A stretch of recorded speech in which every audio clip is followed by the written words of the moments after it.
The World Cup has taken over and I have decided to obviously make a resin football.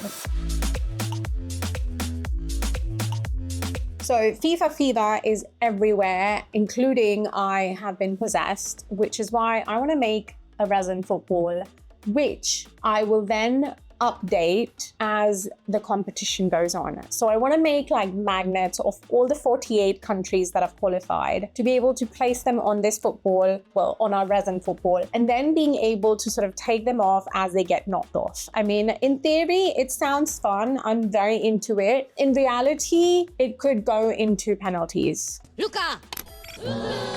That's such a bad joke. But hopefully my resin work is better than my football jokes. So I had about 100 different ideas for how I'm going to make a resin football, and somehow this is the route I ended up taking. I'll get to the rest of my slightly unhinged ideas in a bit, but for now, what I'm doing is basically using this existing football and giving it a very necessary glow up. So I'm using some black UV resin from JDiction Officials to cover the larger hexagon panels, and then I'm adding a tiny bit of gold leaf because, listen, this is not your regular football. This is an art football, or at least what I'm telling myself while I'm casually resin coating sports equipment. That's our first hexagon and I'm not mad at it, but just means like it's going to be a long day of doing this, a long, messy day of doing this. Messy. See, I can do football jokes. Stop it. Get some help. So while I finish the rest of these hexagons, let me tell you about the other ways I nearly tried to make this football. So now my first idea was to use my newly acquired stained glass / stained resin skills and make an entirely stained resin football. And honestly, that would have looked insane. But I have only ever done the stained glass technique on flat pieces so far, and I've only done it twice.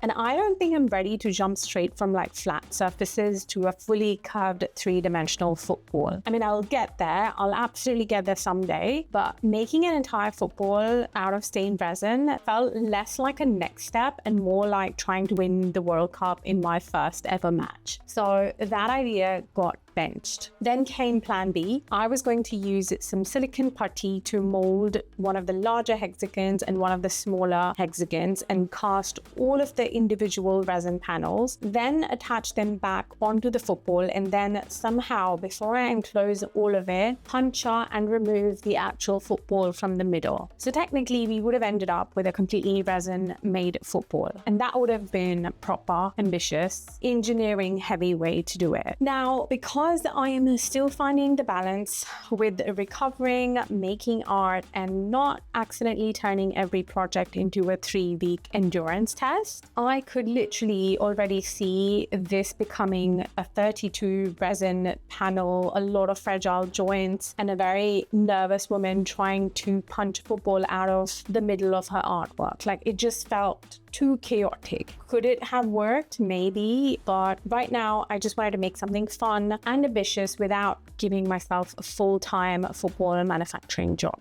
So this is plan C. The football stays inside as an amateur, as a skeleton, as the emotional support football, whatever you want to call it. But by the time I'm finished with it, hopefully it's going to look completely different. Even though we didn't approach this in the most technical way, I feel like I chose this method because, you know, health, time, sanity, and sometimes you have to know when to stop trying to reinvent the ball. Like, literally.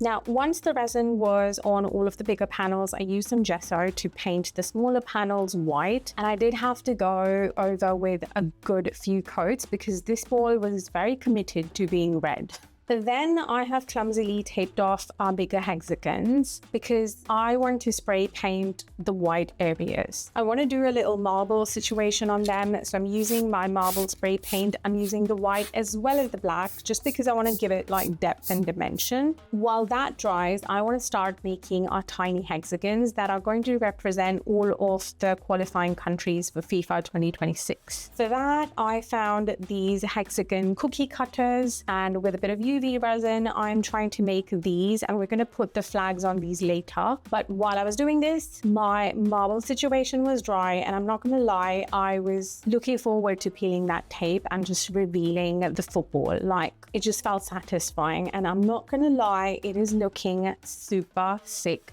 So I have the black hexagons, and I'm going to do the marble, and then I'm going to coat the marble with some clear resin. But now that I see this, I'm loving the play on texture. Like, I'm liking the glossy black hexagons against the rough marbly texture of the rest. So I am low-key thinking I'm not gonna resin the rest of this. I think I'm gonna leave that play of texture as is. That being said, this is still the World Cup football. It cannot have enough drama, so I'm bringing out my gold marker once again from JDiction, and I'm going to link everything in the description below. JDiction are also the official sponsors of today's video, so thank you so much, JDiction, for your support to my channel. Everything with my discount code will be linked for you guys. Now, I'm basically outlining all of the panels in gold because we need to define these hexagons a bit more, and also because gold is what takes this football to the slightly ridiculously bougie art football level. I mean, we're doing the World Cup fever, so we may as well go for the trophy energy. Okay, then I had to get back into making a bazillion of those tiny hexagons for the flags, and almost in my second batch, I broke the cookie cutter.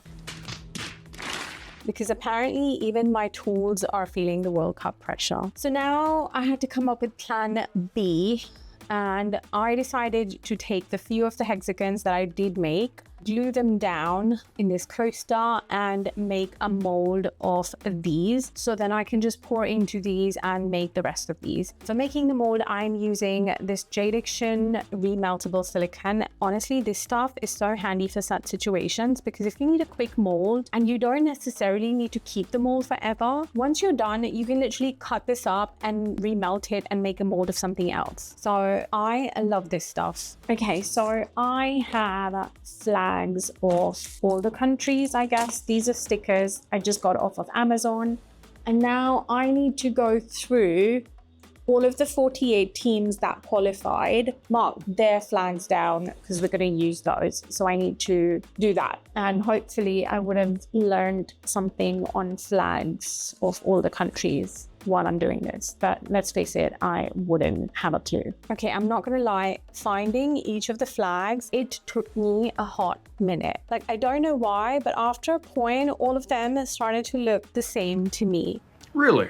Eventually, I got there. I managed to mark out all 48 countries for the flags that qualified, which means this actual tiny World Cup lineup is officially ready to happen. Then I placed these on to the flags and used my little Hoso Neo blade to cut around the edges, and that's how I am making these country situations. I know that I'm not keeping the entire flag, but these are more like the tiny representations of the countries, and I really wanted them to stay hexagon, so they kind of tie back into the football shape rather than like ending up looking like 48 little rectangles stuck all over it. So I'm basically choosing the most recognizable part of each flag, enough so you can tell which country it is, but like in a cropped way, in a way that it feels more intentional and aesthetic. So hopefully it makes sense. 2,000 years later. And finally, it is time to start adding the countries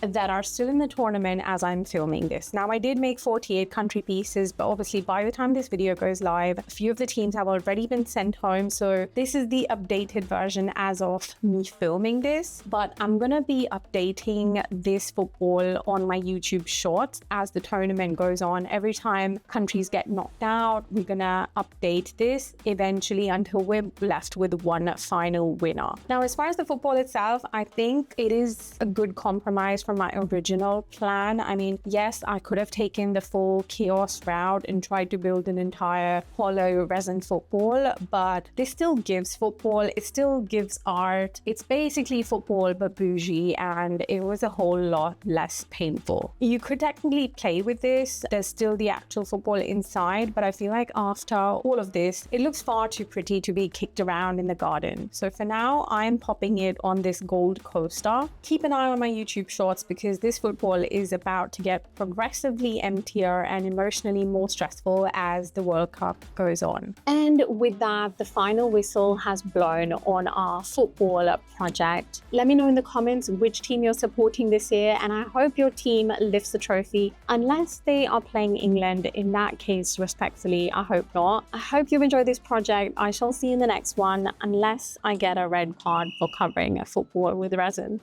Bye. If you've enjoyed this video, YouTube thinks you will like these two, so go check them out.